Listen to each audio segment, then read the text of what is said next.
Paz do Senhor, meus irmãos, irmãs, é sempre uma alegria estar aqui e para mim é muito difícil não mencionar isso, então não me considere redundante, é de fato um privilégio poder expor a palavra de Deus. Eu deixo aqui um voto de louvor, como dizem os nossos irmãos mais antigos, ao pastor Sérgio, ao irmão Ronaldo, ao nosso irmão Alexandre Domingos. Nós acompanhamos as exposições, principalmente nesse período em que eu estava ali dando assistência para a irmã Letícia, que ganhou o nenenzinho, junto comigo, é claro, e pude acompanhar dali e muito feliz com o que foi colocado diante dos irmãos, com conteúdo, com a profundidade, o pastor Paulo também expondo ali a carta aos Filipenses.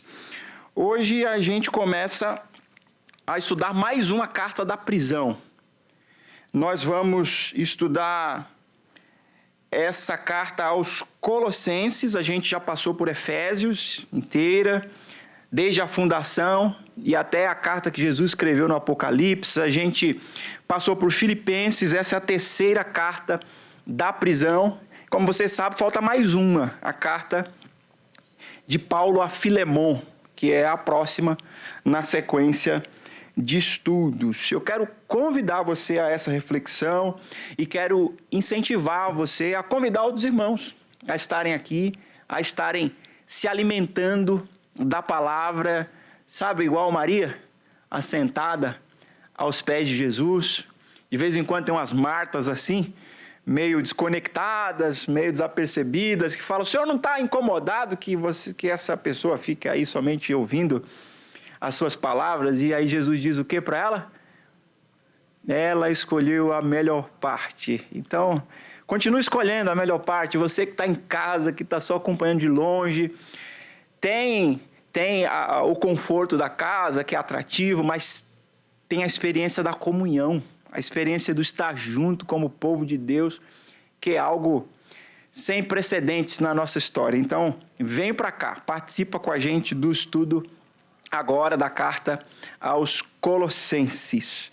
Pois bem, hoje eu quero convidar você a ler 2 versículos dessa carta, mais precisamente versos 1 e 2, carta de Paulo aos Colossenses, versos 1 e 2, e nós vamos apresentar aos irmãos, com a graça e a ajuda de Deus, um panorama dessa carta, uma vista geral de tudo que Paulo colocou aqui diante de nós. Colossenses capítulo 1, versos 1 e 2. Paulo, apóstolo de Jesus Cristo, pela vontade de Deus, e o irmão Timóteo, aos santos e irmãos fiéis em Cristo que estão em Colossos, graça a vós e paz da parte de Deus nosso Pai e do Senhor Jesus Cristo.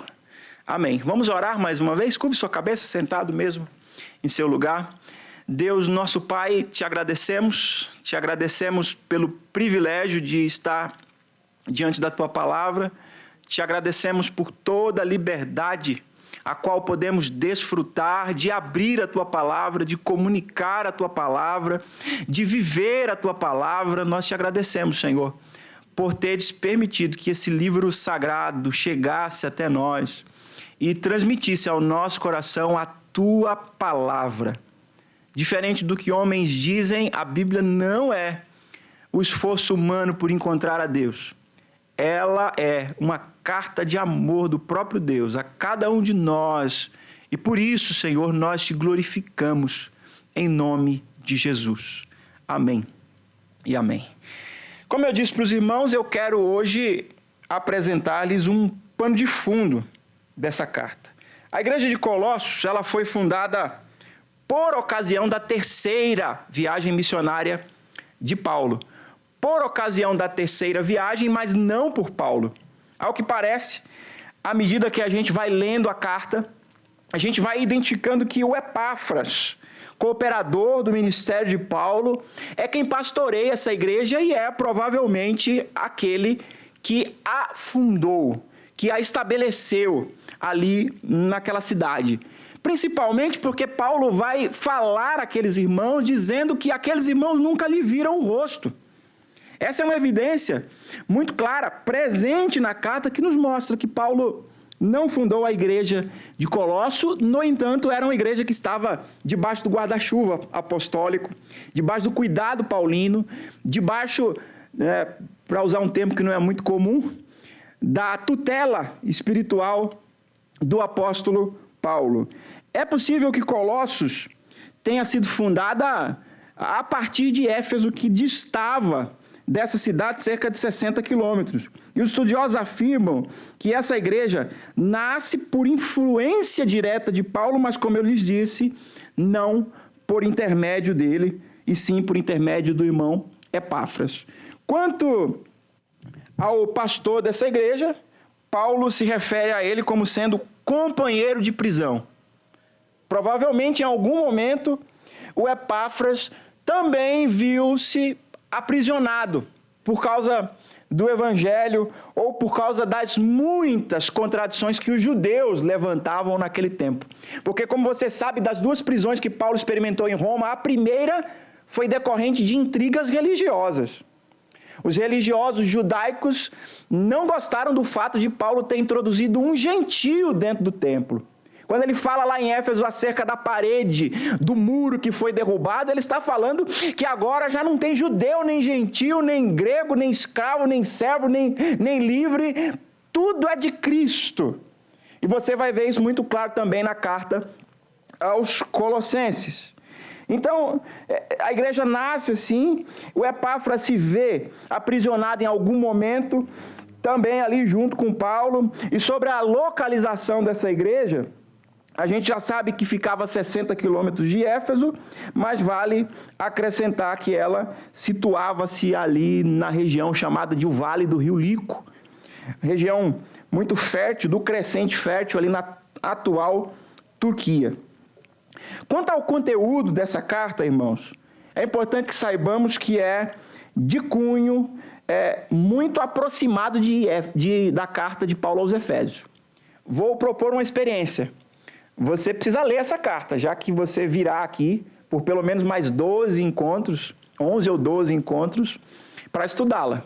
E quando você lê a carta aos Colossenses, procure ler Efésios também. Você vai perceber que cerca de 50%, talvez 70% do conteúdo da carta aos Colossenses está dentro da carta aos Efésios. As mesmas frases, as mesmas expressões, o que demonstra para nós que elas foram escritas num mesmo momento de vida do apóstolo Paulo e que Paulo tinha um conteúdo doutrinário muito marcante, pujante, que ele queria colocar diante dos irmãos que liam os seus escritos. A carta, portanto, é muito semelhante à carta aos Efésios, e Paulo vai tratar, no entanto, aqui na carta aos Colossenses, a respeito da cabeça da igreja, que é Cristo. Lá na carta aos Efésios ele falou do corpo. A doutrina ou o ensinamento bíblico que predominou durante toda a carta aos Efésios é a eclesiologia, a doutrina da igreja. Quando você abre a carta aos Colossenses, a temática é cristológica. Cristo está no centro e é apresentado ali como supremo, como absoluto, como todo-poderoso, como criador dos céus e da terra. Para citar um único versículo aqui que enche o meu coração de alegria, aquele em quem habita corporealmente toda a plenitude da divindade. Aleluia.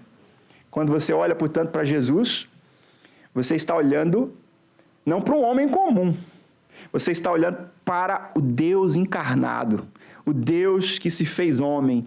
Ele é 100% homem, mas também 100% Deus. Não cabe aqui, não é? É um conceito que extrapola a nossa capacidade racional, mas é o que cremos, é o que a Bíblia afirma e é aquilo em que podemos confiar plenamente.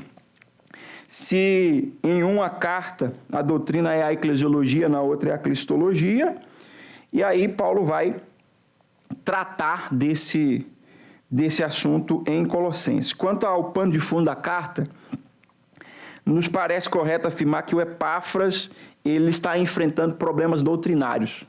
Ele está enfrentando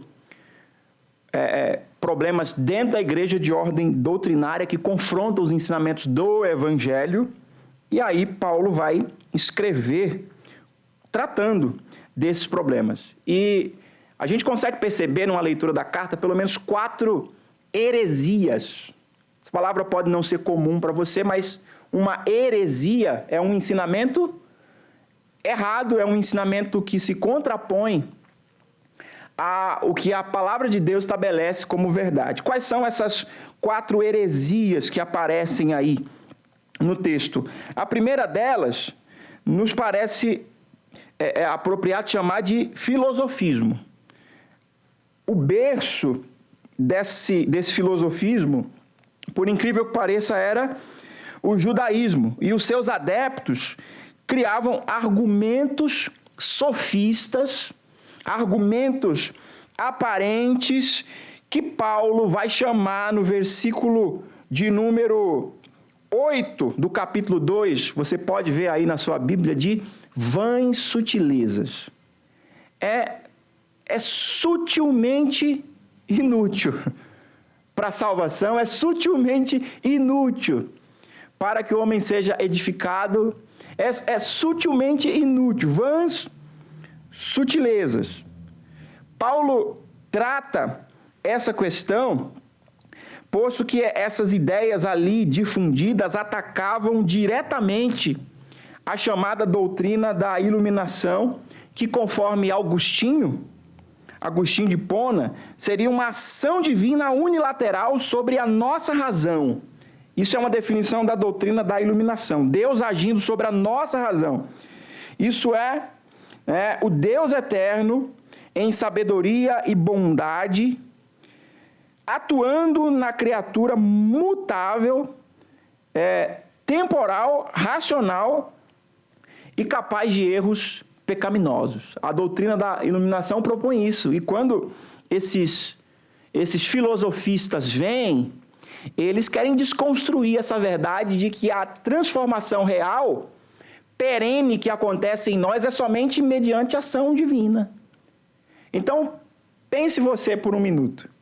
Você que talvez não fosse boa coisa antes de encontrar Jesus. Eu também não era. Como a gente diz na expressão popular, não era flor que se cheire.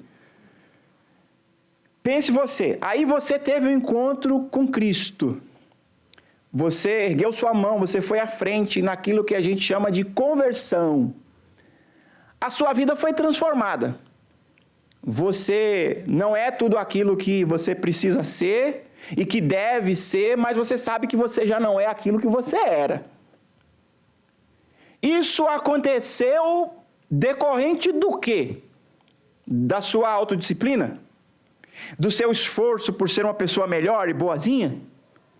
Não, a Escritura nos afirma claramente que isso acontece por influência de Deus, porque só o Senhor pode permitir que nós experimentemos algo que a Escritura diz e chama de novo nascimento. Nós experimentamos um novo nascimento, nascemos de novo, fomos regenerados a partir desse ato iluminador de Deus que transformou a nossa vida. Então Paulo está trabalhando esse ponto do filosofismo, que a gente já sabe quem é o pai desse negócio aí, o próprio diabo. Lembre-se, quando ele está tentando Jesus, quando ele está querendo induzir Jesus ao erro lá no deserto, o que é que ele cita? A Bíblia, sofista como ninguém, cheio de argumentos aparentes. Olha, a Bíblia diz, de fato, se eu pular daqui, os anjos vão montar um paraquedas celestial, eu não vou me esborrachar no chão. Mas Jesus tem a mente cheia da palavra de Deus e diz assim, também está escrito, não tentarás o Senhor teu Deus. E é assim que a gente responde, com a palavra do Senhor. A primeira doutrina errada que Paulo está trabalhando aqui, portanto, é esse filosofismo. Mas Paulo vai tratar também do legalismo, que é uma heresia muito mais comum. E do nosso conhecimento, Deus nos livre que seja das nossas práticas.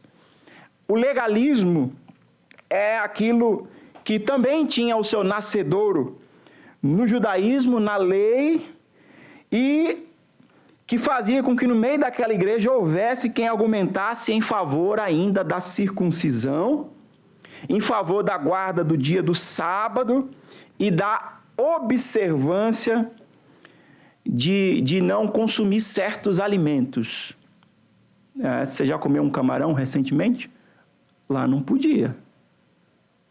Uma lagosta, então, nem se fala.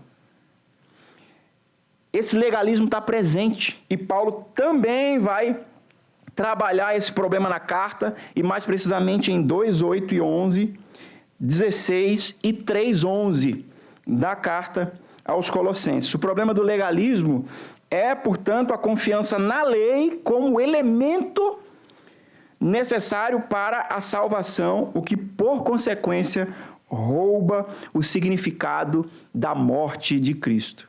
Se a salvação é pela lei, por que Cristo morreu? Essa é a pergunta que nós precisamos fazer. Agora, Paulo trabalhou inúmeras vezes nas suas cartas o paradoxo de que nós não somos salvos pela lei.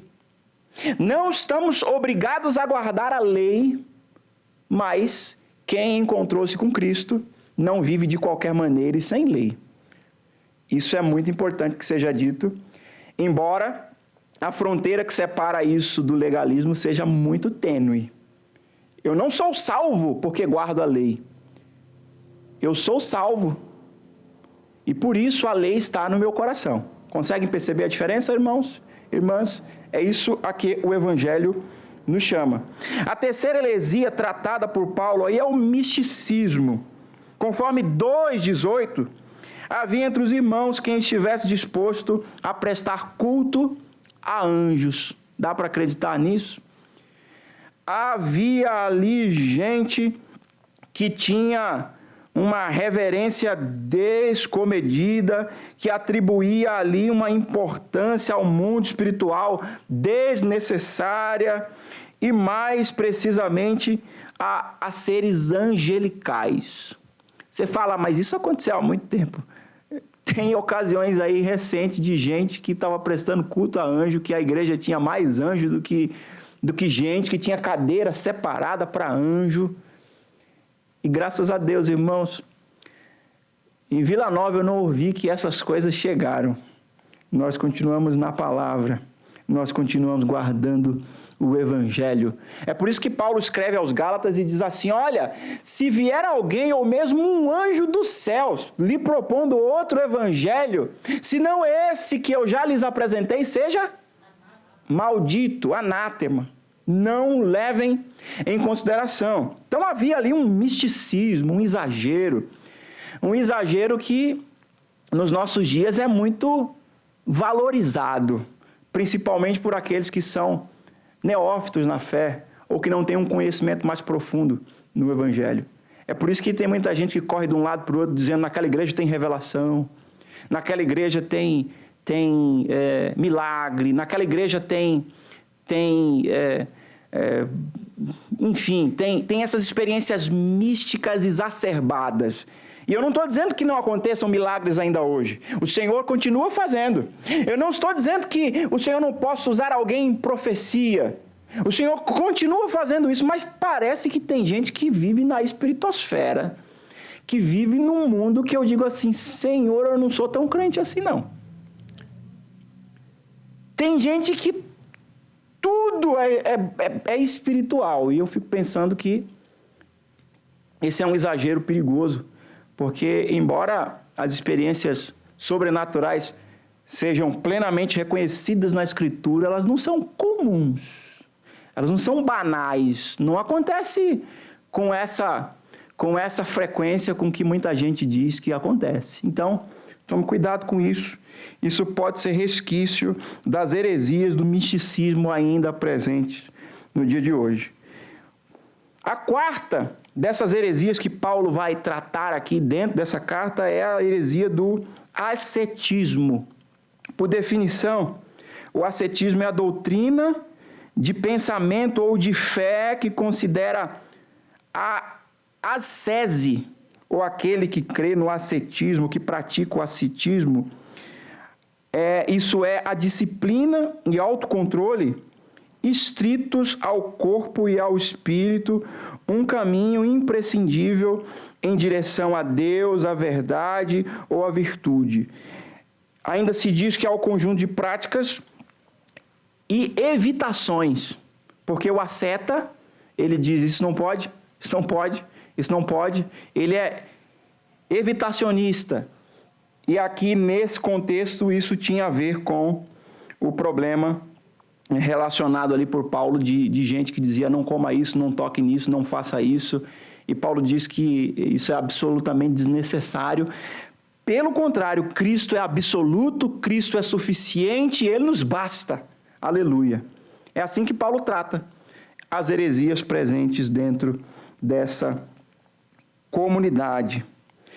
Em Colossos, Paulo está tendo que tratar esses problemas, conforme eu mencionei aqui para vocês, e você vai perceber ainda isso claramente em 2,16, a parte A, e os versos 21 e 23 também do capítulo 2.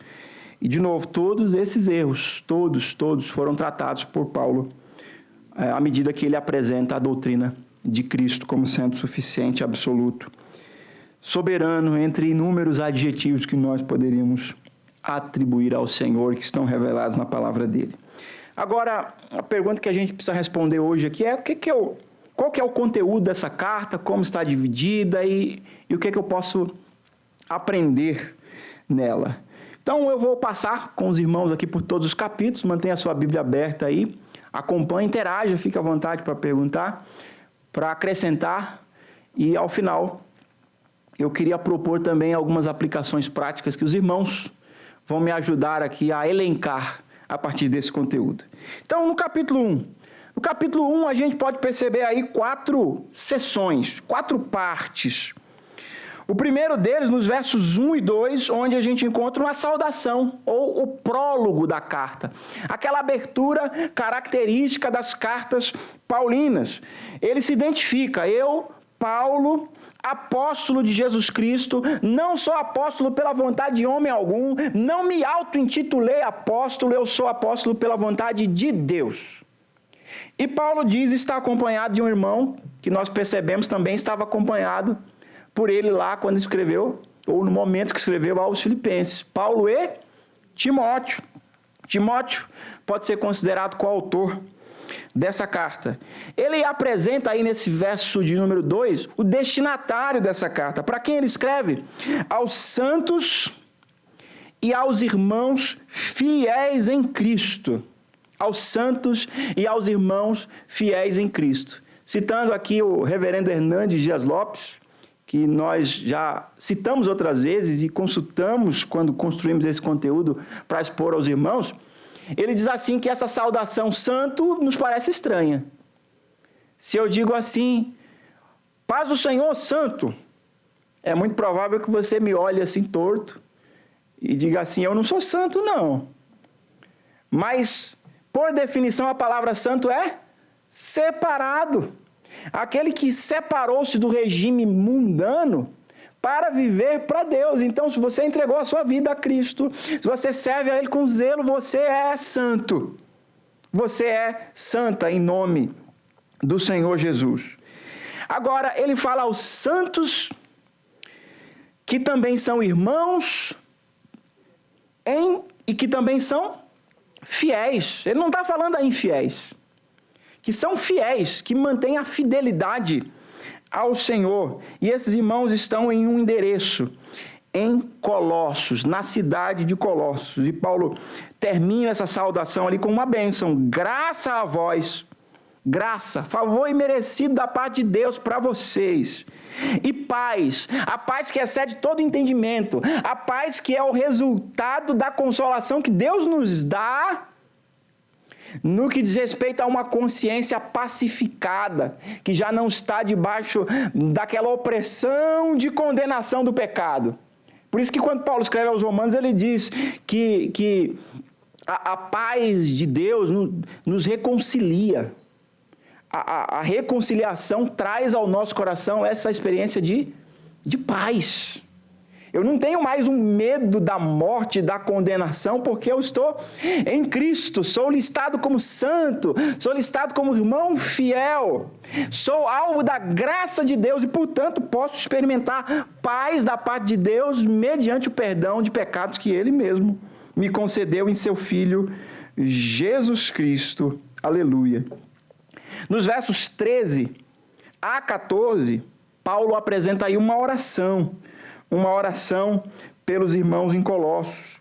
E Paulo encerra o capítulo, lá em 15 a 23, ou pelo menos está próximo de encerrar o capítulo, falando a respeito da supremacia da obra de Cristo e de sua eficiência, que beneficia o universo, mas beneficia de maneira muito especial a igreja dele na face da terra. Porque quem é alvo maior da obra de Cristo na terra?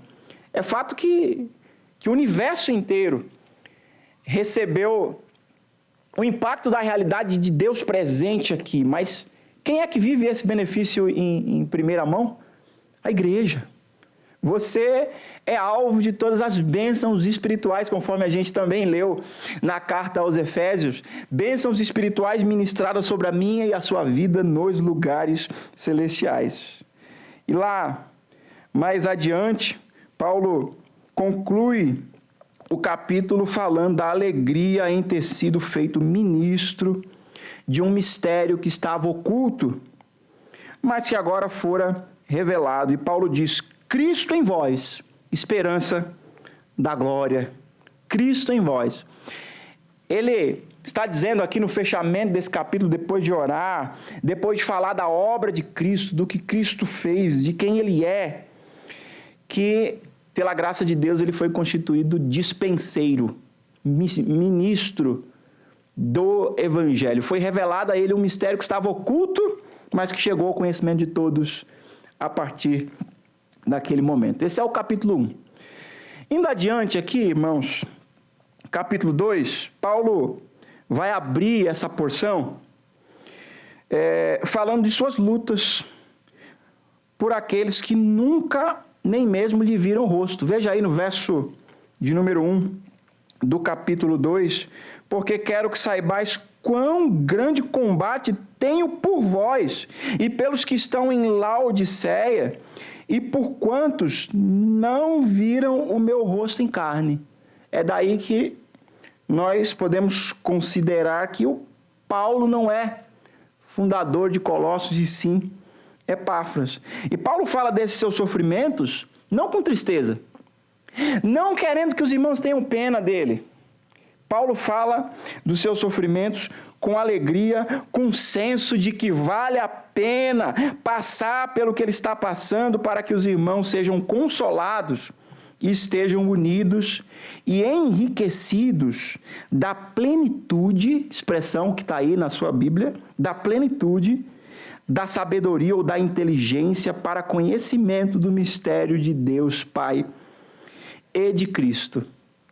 Paulo está se colocando aqui como alguém que sofre, sabe porque sofre, e não está reclamando de sofrimento, não. Pelo contrário, ele está dizendo assim: vale a pena sofrer para que mais gente tenha conhecimento do mistério que me foi revelado. E Paulo diz sobre esse Cristo, sobre esse Deus e Pai que revela o mistério, mais precisamente sobre Jesus Cristo, no verso de número 3, que nele estão escondidos todos os tesouros da sabedoria e do conhecimento. Aleluia! Em Jesus, em Jesus e em Jesus. E aqui eu abro um parênteses. O que a gente estava falando lá atrás que eram heresias presentes na igreja? Filosofismos, vãs sutilezas, argumentos sofistas. E Paulo está dizendo assim: Cristo é absoluto, não perca tempo, porque se você está em busca de conhecimento, de aprofundamento de ideias, olha, em Jesus Cristo estão escondidos todos todos, não alguns, todos os tesouros da sabedoria e do conhecimento. É para Ele que nós devemos olhar, Ele é absoluto. Nos versos 4 a 8, Paulo ainda expressa as razões pela qual ele fala da sua disposição para sofrer por esse Cristo. Ele está dizendo assim: em quem estão escondidos todos os tesouros da sabedoria e da ciência e do conhecimento. E ele diz no verso 4, digo isso para que ninguém vos engane com palavras persuasivas. Quando ele escreve aos Coríntios, por exemplo, ele diz assim: eu vim a vocês não com linguagem persuasiva de sabedoria humana. Como é que eu prego o evangelho? Não é dizendo assim: olha, você tem que se converter, porque se você não se converter, você vai para o inferno, ou se você não se converter, você não vai para o céu. Não é isso.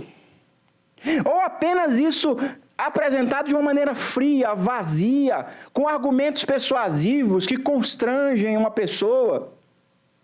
Ele diz: eu não vim a vocês com esse evangelho, eu vim com demonstração do poder de Deus. E o poder de Deus se demonstra efetivamente no fato de que o mesmo poder que ressuscitou Cristo dos mortos também nos ressuscitou, nos trouxe a vida espiritual em Cristo. Então é mostrando vida que a gente anuncia o evangelho de forma mais efetiva. Ele está trabalhando aqui contra os filosofistas que estão presentes naquela igreja. E no verso 8, ele diz ainda: tenham cuidado para que ninguém vos faça presa sua por meio de filosofias e vãs sutilezas. Cuidado para que esse suposto conhecimento não aprisione vocês. A nossa fé, ela precisa ser segundo Cristo e não segundo os rudimentos desse mundo, não segundo o que está estabelecido no mundo como aquilo que o mundo considera certo ou errado. Ainda por esses dias eu estava conversando numa aula com a professora de ética e ela pediu que nós nos apresentássemos, falássemos um pouco da nossa formação, todos os alunos, e eu disse assim: eu sou graduado em teologia. E logo eu percebi que tinha alguma coisa que não estava batendo, porque ela disse assim: eu respeito a fé de muitas pessoas, mas sabe, eu acredito num estilo de vida em que você respeita o seu próximo, mas não necessariamente você precisa ser religioso. Eu não acredito em um Deus, mas em muitos deuses, ou em nenhum Deus. Eu paro para conversar, por exemplo, com um ateu, e eu fico impressionado com a profundidade da vida de um ateu, porque ele tem argumentos, ele tem conceitos, e eu disse assim... Eu fiquei até encorajado a pedir dispensa da aula, e eu descobri que eu tinha feito ética na faculdade, e eu pedi dispensa. Eu falei: não preciso perder meu tempo com vãs sutilezas. Não preciso perder meu tempo com coisas vãs, com coisas que se baseiam no conhecimento desse mundo, meu irmão e minha irmã. O nosso conhecimento está naquilo que a palavra de Deus revela acerca de quem é o Cristo. E você pode crer cegamente nesse livro. Vão acusar você de fundamentalista, vão acusar você de retrógrado, de ultrapassado, que acredita num livro velho. Mas esse não é um livro velho. Esse é o livro que nos apresenta a revelação do Deus Todo-Poderoso, do Deus soberano, o Deus que se fez carne e habitou entre nós, e nós estamos lendo a respeito dele hoje, meditando na profundidade do tesouro de sabedoria e de conhecimento que se encontram nele, em Jesus. Aleluia. Paulo, ele vai afirmar mais uma vez, depois disso, que Cristo é suficiente. E nos versos 9 a 15 você vai perceber isso. Veja aí, no verso 9 ele diz: porque nele habita corporalmente toda a plenitude da divindade. Nele nós somos aperfeiçoados, diz o verso de número 10. Nele nós estamos circuncidados. Estamos circuncidados com a circuncisão não feita por mãos humanas, aleluia, mas aquela que é feita pelo próprio Deus, verso 11. Nele estamos sepultados por meio do batismo, verso de número 12. Nele nós fomos vivificados. Sim, eu e você estávamos mortos em ofensas e em pecados, mas o mesmo poder que arrancou Jesus da sepultura também nos deu vida, e nós podemos viver da mesma vida que há em Cristo, aleluia, diz o verso 13. Nele nós fomos perdoados, diz o verso 14. O texto diz de maneira muito clara que havia uma cédula que pesava contra nós, havia uma nota promissória, havia um cheque devolvido, havia um protesto em cartório, mas Jesus pegou essa nota, essa dívida, rasgou, fez picadinho dela e cravou na cruz, dizendo que está tudo pago. A respeito dos meus e dos seus pecados, basta que creiamos no poder dele. Isso é verso 14. Nele nós fomos justificados, diz o verso 15.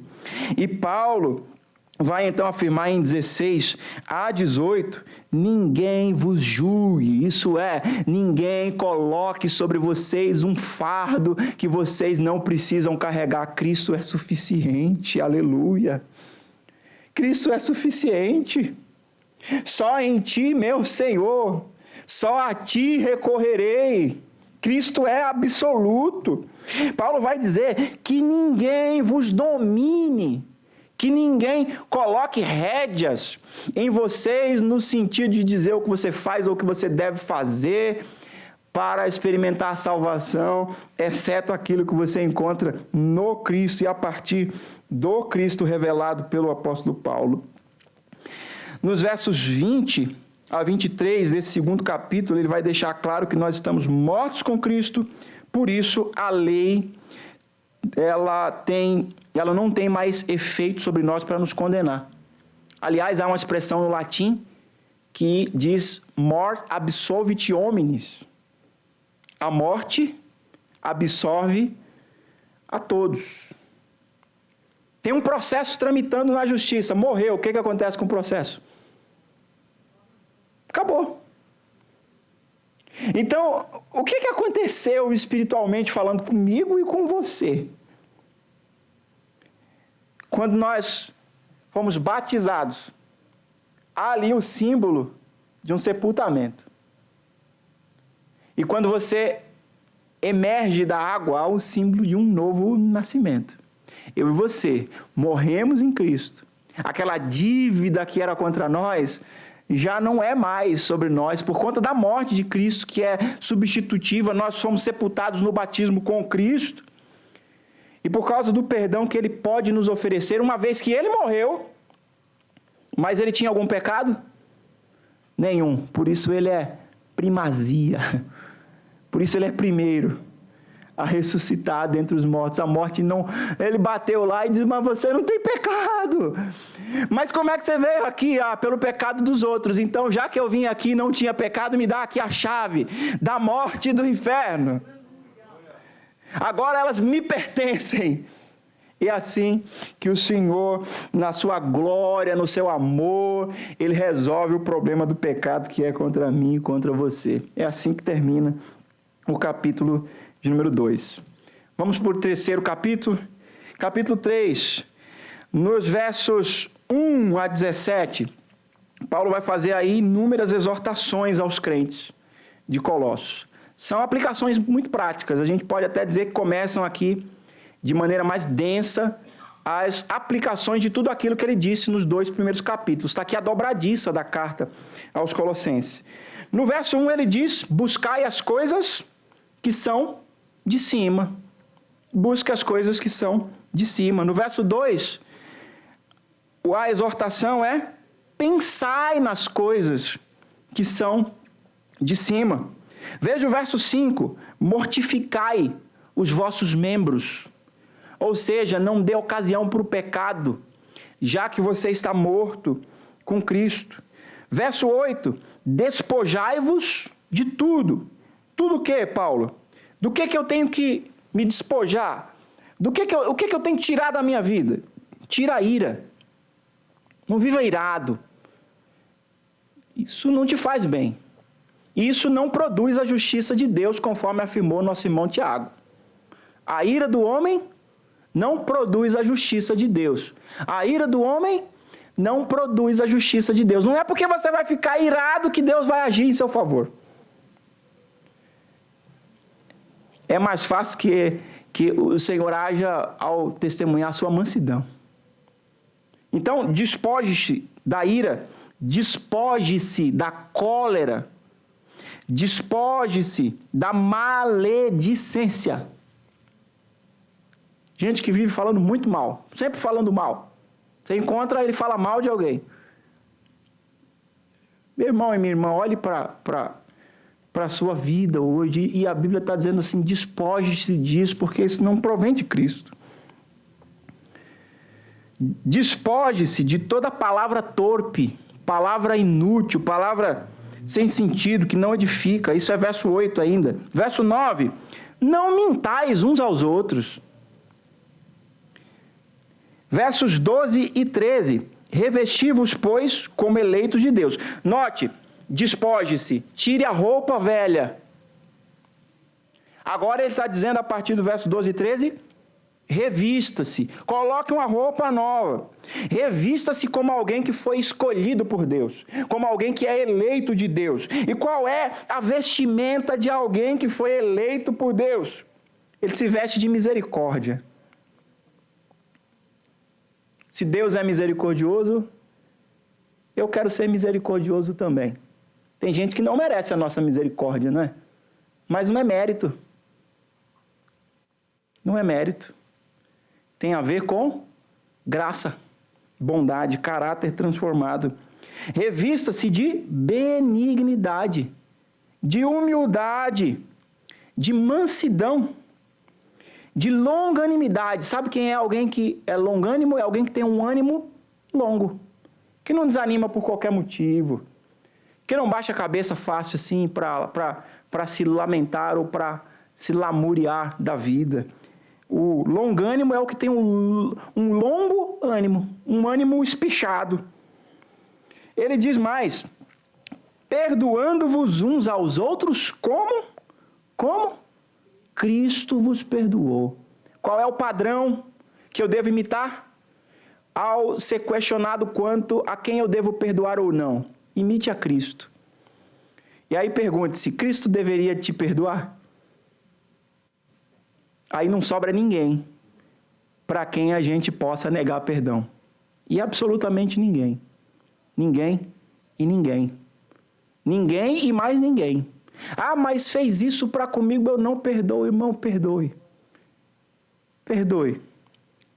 Na parábola do credor incompassível, esse é o princípio que Jesus ensina? É essa mesmo, irmão? Me ajude aí. O homem tem uma dívida impagável, ele vai até o rei, me perdoe, me perdoe, me perdoe, e o rei, olha, vai embora, você está perdoado. Ele encontra alguém que deve para ele uma quantidadezinha assim, ó, ínfima. Inclusive, se você olhar os detalhes da parábola, você vai perceber que a dívida é impagável. Séculos de trabalho não pagariam. E a dívida do outro homem era insignificante. Me dê, me pague, você tem que me pagar, você tem que me pagar. E a Bíblia diz que quando o rei soube que ele recebeu um perdão tão generoso, mas não foi capaz de dar um perdão tão pequeno, o rei revoga aquilo que ele tinha dito. Olha, irmãos, isso é muito sério. Isso é muito sério. É tão sério que a gente deveria preocupar-se com a nossa salvação, no que diz respeito à nossa indisposição em oferecer perdão, de novo, para quem quer que seja. O nosso padrão aqui é Cristo. Verso 14, sobretudo, revista-se de quê? De amor. Revista-se de amor. Verso 15, sede agradecidos. Verso 16, a palavra de Cristo habite abundantemente em vós. A dose da palavra que você deve consumir diariamente é uma dose cavalar. abundante. Aleluia! Que o seu coração se desperte para a palavra de Deus. Que você leia a palavra de Deus, que você memorize a palavra de Deus, que você reflita dia após dia na palavra de Deus, de manhã e à noite, que você tenha, meu irmão, a experiência de orar a palavra, de dobrar os seus joelhos e falar com Deus: ah, Senhor, eu te glorifico porque o Senhor é meu pastor. E se o Senhor é meu pastor, eu não terei falta de coisa alguma, o Senhor supre toda a minha necessidade. Ah, Senhor, aleluia! Deitar-me faz em verdes pastos, leva a minha alma para uma experiência de tranquilidade. De vez em quando ela se vê abatida, ela se vê conflitada, ela se vê puxada de um lado para o outro, mas Senhor, leva-me às águas tranquilas. Você pode orar ao Senhor a palavra, meu irmão. Quanto mais houver dessa palavra no nosso coração, mais imunes, mais resistentes nós seremos às intempéries da vida, às experiências difíceis que nós temos que enfrentar. O verso 17 ainda tem mais um imperativo: façam tudo em nome do Senhor, dando graças a Deus Pai. E nos versos 18 a 25, ele vai falar aos casais: mulheres, sejam submissas aos vossos maridos, como uma expressão de amor, que lá em Efésios era uma evidência de uma vida cheia do Espírito Santo, enquanto que os maridos devem amar as suas esposas como o Senhor amou a igreja. Coisinha fácil que a gente tira de letra, não é não? Não é não. Só pela graça de Deus e mediante o poder do Espírito Santo. E aí o capítulo se encerra meio que prematuramente, porque Paulo começa a falar a patrões e empregados, ou a servos e senhores, mas o capítulo 3 só traz aí uma fala aos... Final do capítulo 3, aos servos, né? Ele vai falar ali aos servos: mas quem fizer agravo receberá agravo, que fizer, pois não há acepção de pessoas. O 24, antes ainda, 23, tudo quanto fizerdes, fazei tudo de coração como ao Senhor e não aos homens, e por aí vai. 22, vós servos, obedecei em tudo vossos senhores. Então, chegamos ao capítulo 4, estamos caminhando para o final, tenha paciência. Não durma ainda. Capítulo 4. Ele abre o capítulo 4 falando agora a quem? Falou aos servos, ele fala agora aos senhores: vós, senhores, fazei o que for de justiça e equidade a vossos servos, sabendo que também tendes um Senhor nos céus. Não pense que você é a última patente dessa hierarquia, porque existe um Senhor acima de todos, em quem não há acepção de pessoas. Ele não vê você como Senhor e você como servo. Ele vê todos de maneira igual. Ele vai falar aí nos versos 2 a 6, pelo menos 3 exortações aos crentes. Perceba aí: perseverar em oração, velando nela com o quê? Ações de graças. Oração com ações de graças. Que combinação maravilhosa. Que remédio tremendo para a ansiedade. Oração com ações de graças. Porque tem gente que ora tanto que a oração que a ansiedade extrapola pela oração. Olha, Senhor, eu vim pedir porque está difícil, eu peço, aí no outro dia ele está orando, pedindo. Então, Paulo está dizendo: una a receita da sua oração, ações de graças. Ore, mas seja capaz de agradecer. Não foque apenas naquilo que você não tem, ou naquilo que você acha que deveria ter. Agradeça a Deus pelo que Ele te deu, meu irmão e minha irmã. A nossa oração não pode ser uma pedição a Deus, que a gente começa pedindo: e Senhor, eu te peço mais uma coisa, me abençoa, amém.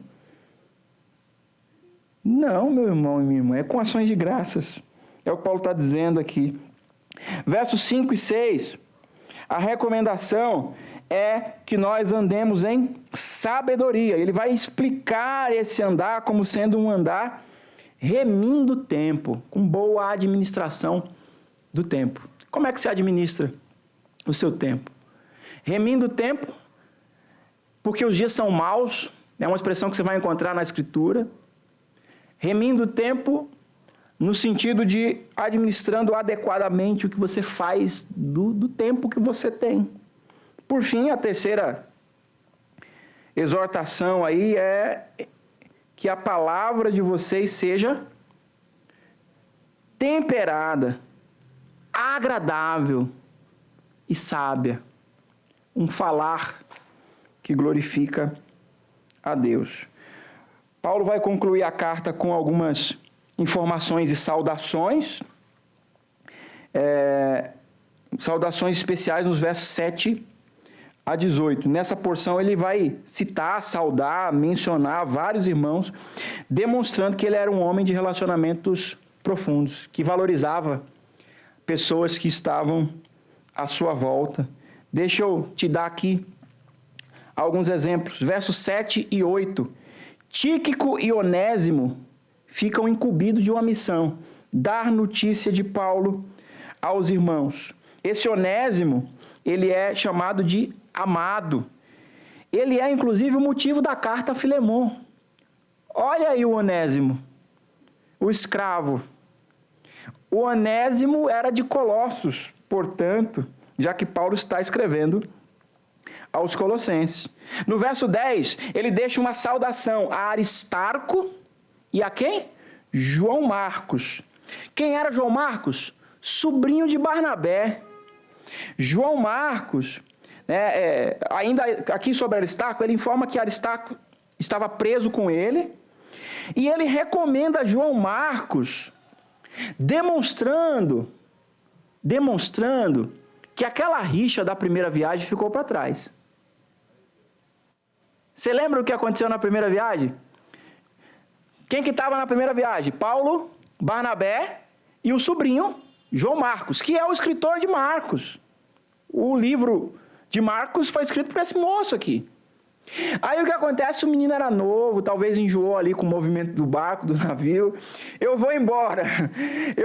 E Paulo ficou bravo com essa atitude dele.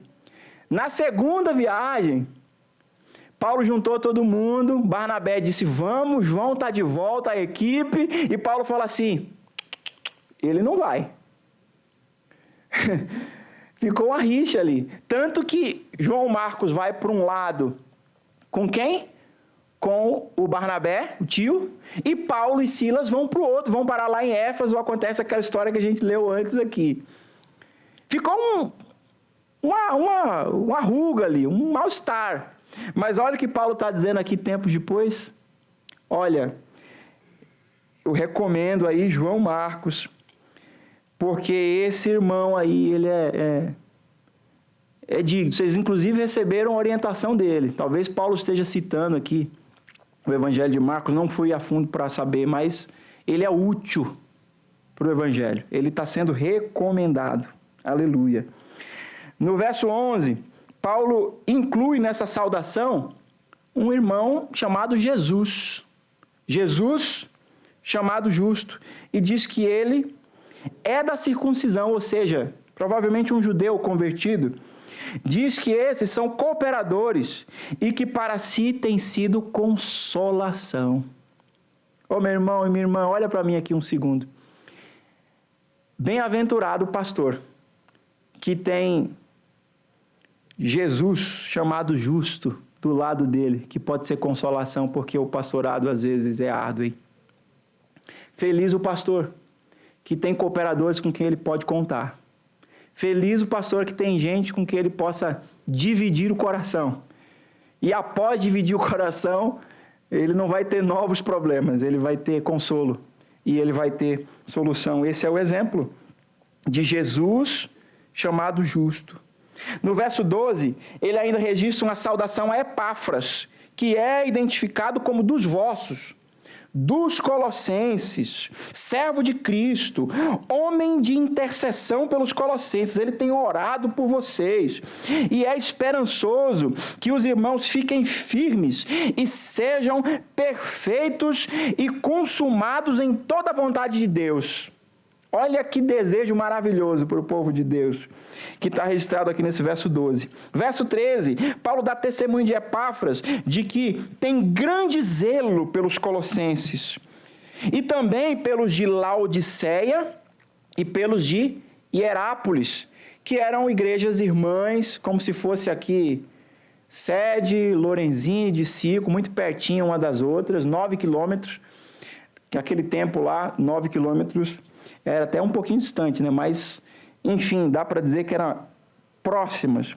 Paulo ainda orienta os irmãos a encorajarem um outro irmão chamado Áquibo, que esse Arquipo, ele possa prestar atenção no ministério que ele recebeu do Senhor para cumprir. A mesma exortação que ele dá a Timóteo, né?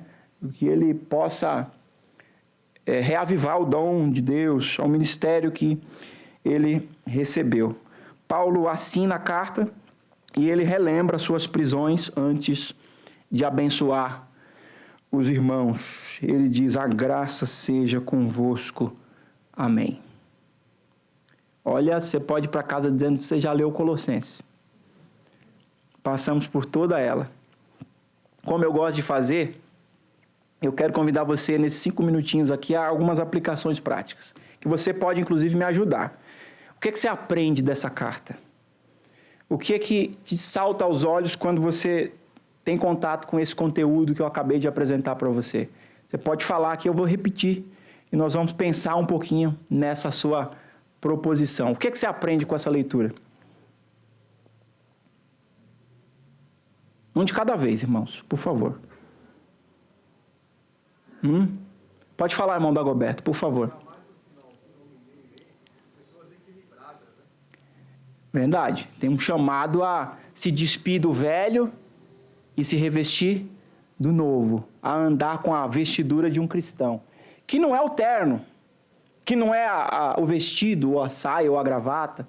Isso aqui é uma referência ao caráter, ao ser. É claro que quando a gente tem caráter, a roupa reflete isso, mas que isso não seja imposto como legalismo, ou como tivesse de alguma forma poder para salvar quem quer que seja. Pode falar, irmão Paulo.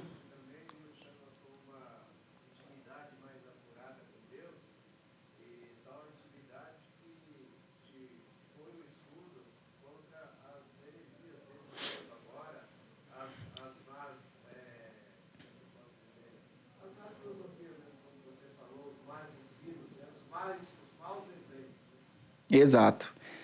A carta, o irmão Paulo está dizendo aqui em outras palavras, é uma vacina contra as heresias, para você ficar atento. Essas coisas não estão aqui, pela graça de Deus, mas elas batem à nossa porta.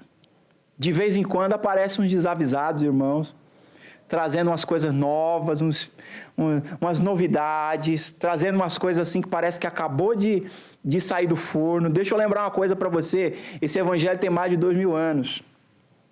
E no livro do Apocalipse você vai ler o seguinte, né? Bem-aventurado aquele que crê nas palavras da profecia desse livro, que não acrescenta e nem tira nenhuma palavra. Então tudo que eu e você precisamos saber está aqui. Eu cito mais uma vez a fala de Paulo aos Gálatas. Se vier alguém, um anjo de Deus, lá do céu, e trouxer um outro evangelho, uma novidade, seja anátema. Ponto. Então vacine-se contra as heresias. Mais alguém? Irmão Marcelino, por favor. Você falou é a história que diz ou é a Bíblia que João Marcos era sobrinho de Barnabé? Nós lemos. Não, mas ele não disse que ele era sobrinho de Barnabé. Vamos olhar aqui de novo para saber se eu não me enganei. Está me enganando. Ô, irmão Marcelino, o senhor falando eu fico mais... Mas lhe trago a referência. Está falando? Não, eu quero saber. 16, Colossenses capítulo 4. Pode ler para a gente, por favor, irmão Marcelino? 4:10.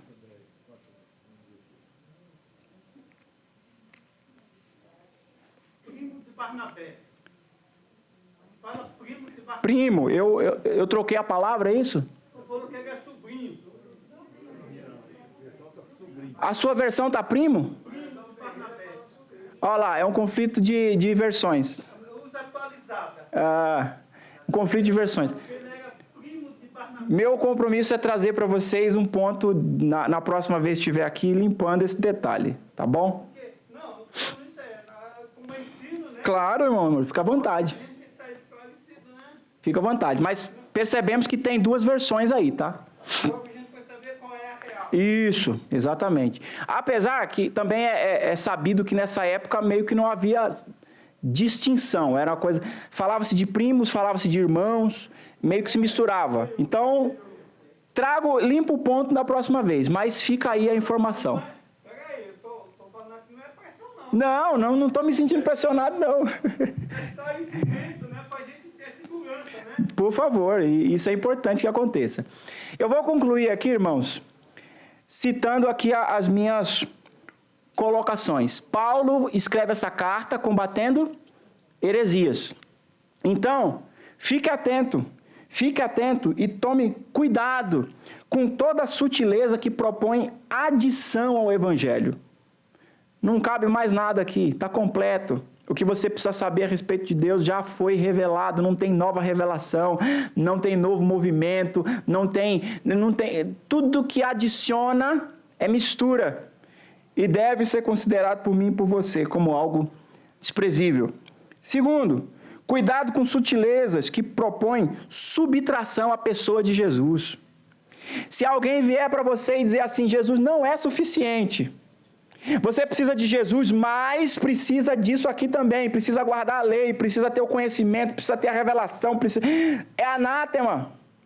Tudo aquilo que subtrai da pessoa de Jesus deve ser desprezado por mim e por você. Aliás, um dos pilares da reforma era somente Cristo, só a graça, só a fé, somente as Escrituras, somente Cristo. Cristo, portanto, é suficiente, é absoluto, é o nome que está acima de todo nome, é aquele em quem habita a plenitude da divindade, em quem está oculto todo tesouro da sabedoria e do conhecimento. É a Ele que nós estamos cultuando hoje à noite, glorificando com a nossa vida em cada passo que damos. Cuidado também com sutilezas que propõem multiplicação de divindades. Essa aí eu não precisava nem dizer. Mas se vierem para você e dizer, olha, Jesus é Deus, mas Krishna também é. Jesus é Deus, mas sabe aquele Baal, ele também é. Toda multiplicação da figura divina deve ser considerado anátema. Sim, nós cremos em 3 pessoas distintas e divinas. Deus Pai, Deus Filho, Deus Espírito Santo, mas nós não temos 3 deuses. Nós temos um único Deus, aleluia. Por fim, cuidado com toda a sutileza que propõe a divisão no corpo. Tudo aquilo que vem para dividir o corpo deve ser considerado por nós como anátema. Sabe por quê? A igreja é o corpo de Cristo. Ela é a extensão de Cristo na terra. Ela é uma demonstração de Cristo na terra. Você consegue perceber isso? Você é a mão de Jesus para chegar onde Ele deseja chegar? Você é os pés de Jesus para chegar onde Ele precisa chegar? Você é a carteira de Jesus? E não é nenhum apelo financeiro aqui, mas para socorrer, por exemplo, quem tem necessidade.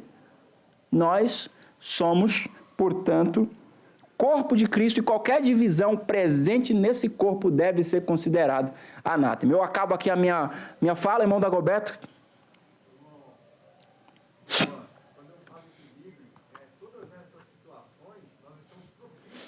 Exato.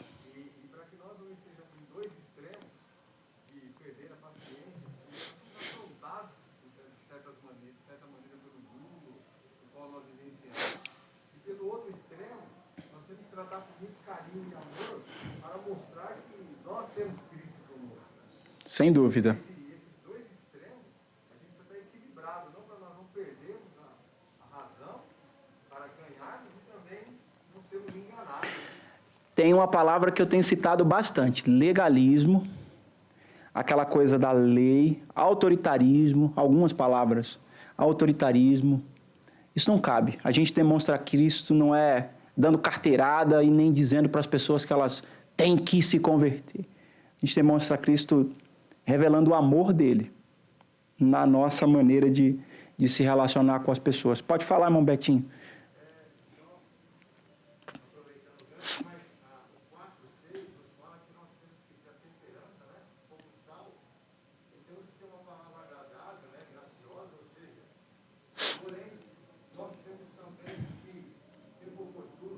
Sim.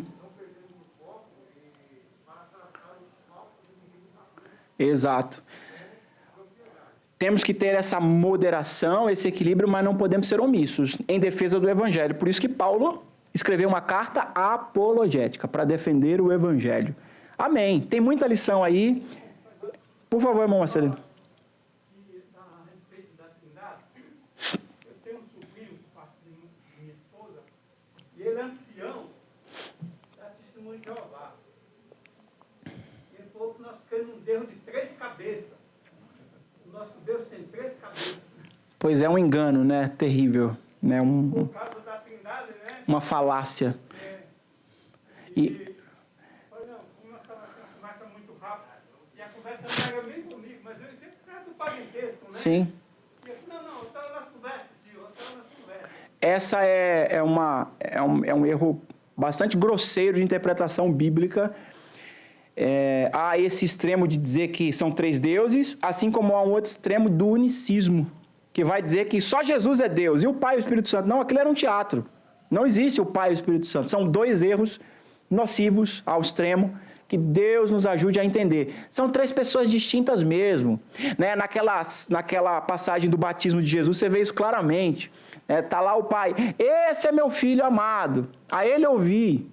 Jesus está ali sendo batizado, e quem é que desce sobre ele? O Espírito Santo na forma corpórea de uma pomba. Então são 3 pessoas distintas mesmo, e Deus, ele se revelou, se manifestou de uma maneira que não cabe aqui na nossa mente humana. O pastor Eli talvez explique, usando os exemplos da física, da água, né, pastor Eli? A água é água, mas pode ser encontrada em estado sólido, líquido e gasoso. Um ovo tem casca, tem clara, tem gema. Um átomo, pastor Eli, me ajuda aí. Prótons, elétrons e nêutrons. Então, a natureza está aí, dá inúmeros exemplos de como uma coisa una pode ser ao mesmo tempo triuna, assim como você é corpo, alma e espírito. Deus abençoe em nome de Jesus.